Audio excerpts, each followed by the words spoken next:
नमस्कार दोस्तों, मैं मनोज चौधरी हैप्पी कोडिंग के इस डिजिटल प्लेटफॉर्म पर आप सभी का स्वागत करता हूं। बीपीएससी के अंदर जो एलिजिबिलिटी है उसको लेकर बहुत ज्यादा कंफ्यूजन है स्टूडेंट्स के अंदर, बहुत सारे मैसेजेस भी आ रहे हैं और एस्टेट को लेकर भी बहुत ज्यादा कंफ्यूज्ड है वो लोग।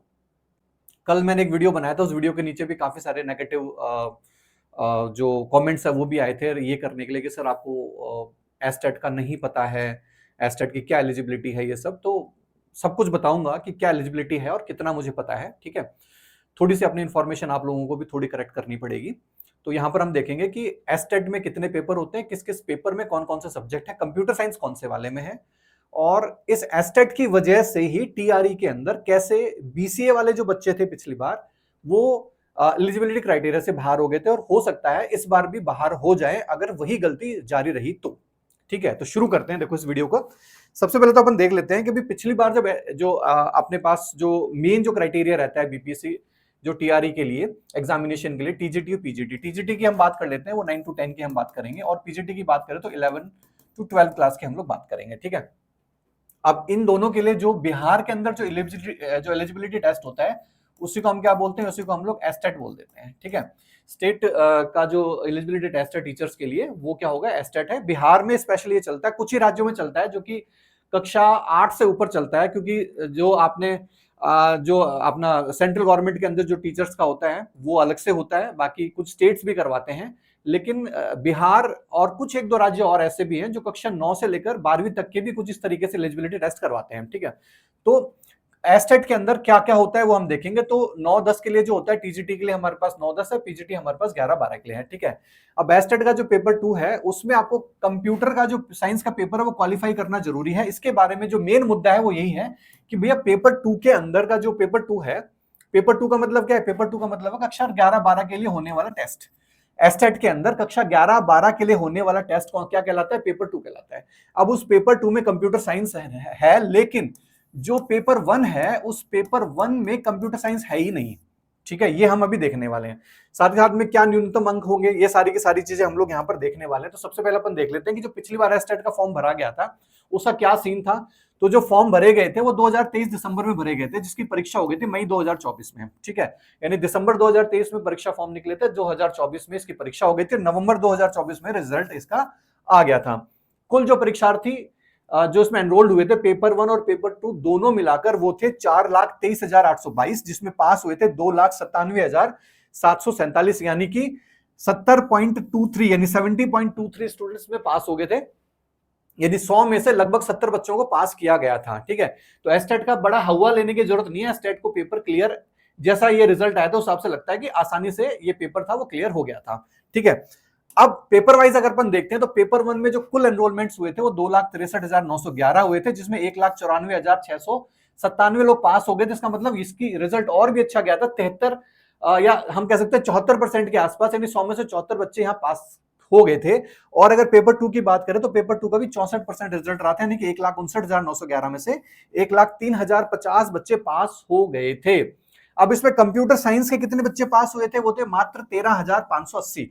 इतने ही फॉर्म आए होंगे इसके अंदर। ठीक है, कितने हुए थे, 13,580 बच्चे थे जिन्होंने एस्टेट जो था हमारे पास उसका पेपर 2 कंप्यूटर साइंस में पास किया था। अगर हम बात करें सब्जेक्ट वाइज तो पेपर 1 के अंदर ये सारे सब्जेक्ट है, हिंदी है, उर्दू है, बंगला है, मैथिली है, ये सब आपको दिख रहा होगा। लेकिन क्या इसमें कंप्यूटर साइंस दिख रहा है, नहीं दिख रहा है। यही सबसे बड़ा कांड यहां पर चल रहा है। अगर इसके अंदर कंप्यूटर साइंस जोड़ दिया जाता, अगर इसके अंदर कंप्यूटर साइंस जोड़ दिया जाता तो क्या होता समझो।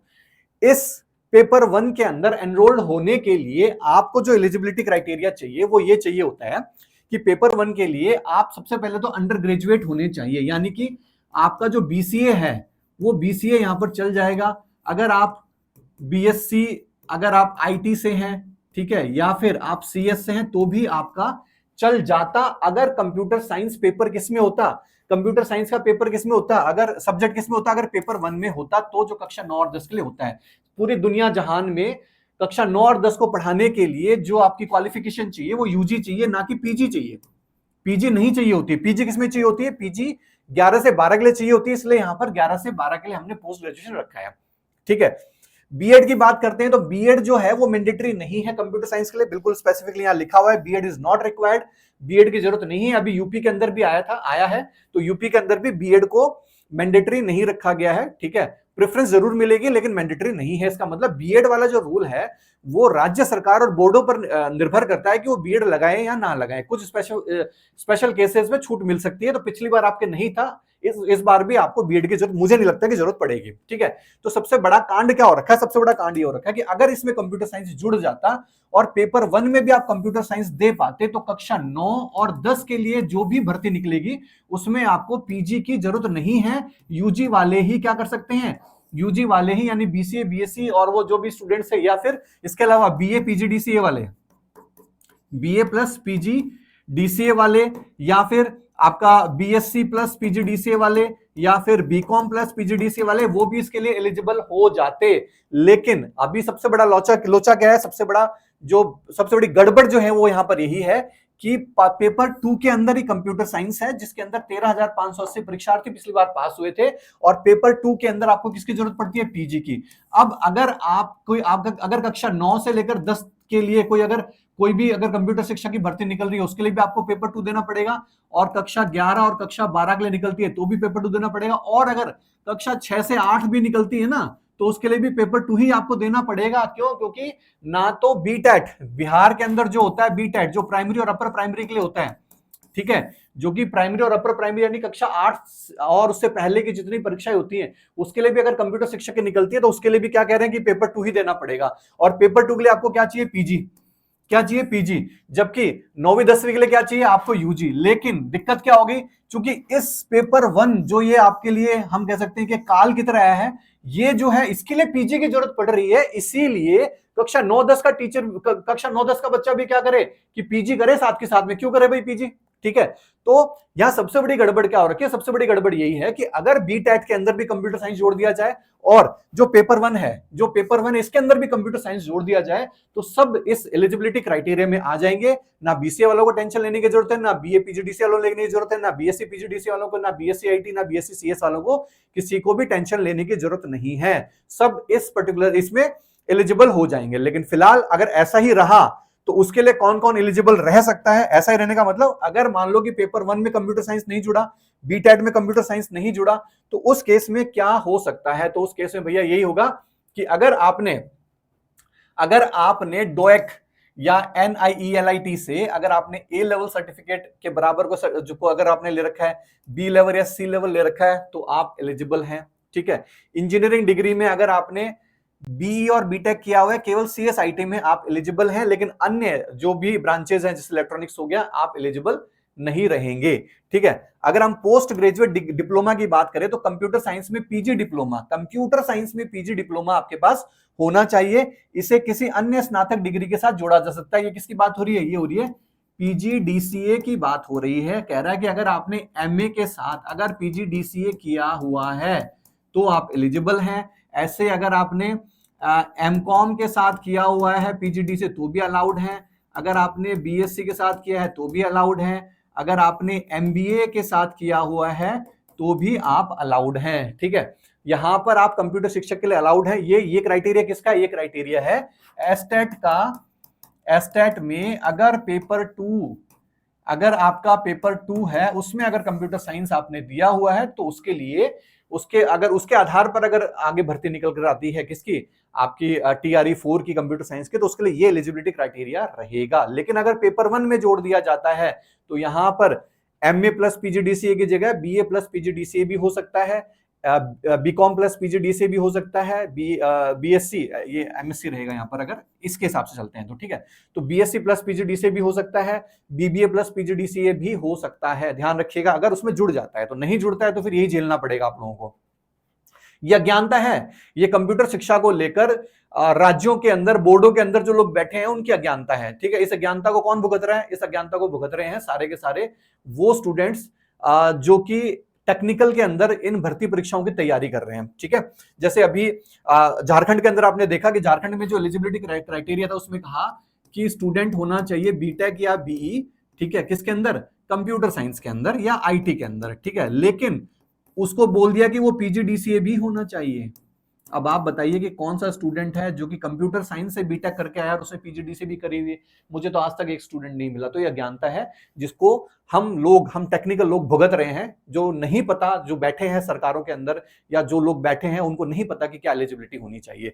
ठीक है, अब यहां पर क्या कह रहा है कि पीजी डिप्लोमा का मतलब पीजीडीसी हो सकता है, साथ के साथ में कोई भी स्नातक डिग्री जैसे एमए हो गया या एमकॉम हो गया, एमएससी हो गया, एमबीए जोड़ सकते हैं। ठीक है, एमसीए हो सकता है, एमएससी आईटी वाला भी एलिजिबल है। स्नातक में क्या कह रहा है कि बीसीए जो है वो योग्य बता रहा है और बीएससी वगैरह ये सब योग्य है, लेकिन अन्य स्नातक प्लस पीजी डिप्लोमा जो है वो भी योग्य है। ठीक है, तो इस तरीके से हम यहां पर देख रहे हैं स्नातक स्तर की यहां पर सारी की सारी बात हो रही है। तो अगर हम यहां पर देखें तो अगर आपका जो एस्टेट है, ठीक है, अगर उस एस्टेट के पेपर 2 में अगर जुड़ जाए, क्या जुड़ जाए भाई, उस एस्टेट के पेपर 1 में अगर आपका कंप्यूटर साइंस जुड़ जाए तो आपकी ये समस्या हल हो सकती है। अगर जुड़ जाएगी तो बहुत सारे बच्चे होंगे जो एलिजिबल हो जाएंगे, लेकिन अगर टीआरई 4 आती है उससे पहले एस्टेट कराना जरूरी है, क्योंकि एस्टेट की परीक्षा जो है आपको बता दिया मैंने कि पिछली साल 2024 के अंदर मई में हुई थी, उसके बाद से इसकी परीक्षा नहीं हुई है। अगर परीक्षा नहीं होती है तो बहुत सारे बच्चे हैं जो कि इस जो टीआरई 4 जो आएगा उसमें एनरोल होने से रह जाएंगे। ठीक है, तो वो आपको जरूरी है। तो एस्टेट जो होता है वो किसके लिए होता है भाई, कक्षा 9 से कक्षा 12 तक होता है। पेपर 1 के लिए कक्षा 9 और 10 और पेपर 2 के लिए कक्षा 11 और 12, और उससे नीचे की जो क्लासेस है उनके लिए बिहार में होता है बीटेट। ठीक है, अब एक स्टूडेंट ने मैसेज भी किया था कि सर बहाली हो चुकी है कक्षा 6 से लेकर 10 तक के बच्चों का, एस्टेट के ही उस पे एस्टेट के ही बिहाफ पर हो चुकी है। तो हो चुकी है, वो आप लोगों की गलती है कि किसी ने विरोध नहीं किया। ये तो कोई पूछने वाला होना चाहिए कि कक्षा 6 से 8 तो वैसे भी अपर प्राइमरी में आता है, उसमें आप हमें एस्टेट में क्यों धकेल रहे हैं? हम कंप्यूटर साइंस वालों ने ऐसा क्या अपराध कर दिया भाई? ठीक है भाई, आप बीटेट में डालिए ना आपका जो आपका जो कंप्यूटर साइंस पेपर है तो हम उसको देंगे ना। आप अगर एस्टेट में भी डाल रहे हैं तो पेपर 1 में डालिए ना, कक्षा 9 और 10 के लिए हम पेपर 1 देंगे, तो उससे हमारी यूजी की डिग्री है वो भी मानी जाएगी, वो भी मान्य हो जाएगी वहां पर। ठीक है, तो इसलिए ये वीडियो बनाने का मेरा सबसे जो मेन रीजन यही था कि भाई आप लोग या तो इस बात को आवाज उठाओ कि भाई आपका जो एस्टेट है उसके पेपर 1 में कंप्यूटर साइंस को जोड़ा जाए, अगर बीटेट होता है तो उसमें भी कंप्यूटर साइंस जोड़ा जाए, ताकि आगे तक की तुम्हारी लड़ाई खत्म हो जाए। आगे तक जब भी भर्तियां निकल कर आती हैं कंप्यूटर साइंस के अंदर, तो जो एलिजिबिलिटी है, जो सब जगह एलिजिबिलिटी क्राइटेरिया रहता है कि जैसे 9 से 10 के लिए यूजी होना चाहिए और 11-12 के लिए पीजी होना चाहिए, वो आप लोगों के लिए भी लागू हो। लेकिन फिलहाल आप लोगों के लिए सबके लिए लागू क्या कर दिया कि पीजी तो होना ही होना चाहिए। ठीक है, जो बीई डिग्री है, बीटेक डिग्री है, उसको तो बिना पीजी के एलिजिबल कर दिया, लेकिन बाकी जो है उन सबके लिए क्या कर दिया, पीजी कर दिया। तो कहा कि भाई पीजी आपके लिए जरूरी है। ठीक है, तो मिलते हैं नेक्स्ट किसी वीडियो में, तब तक till then take care, bye bye.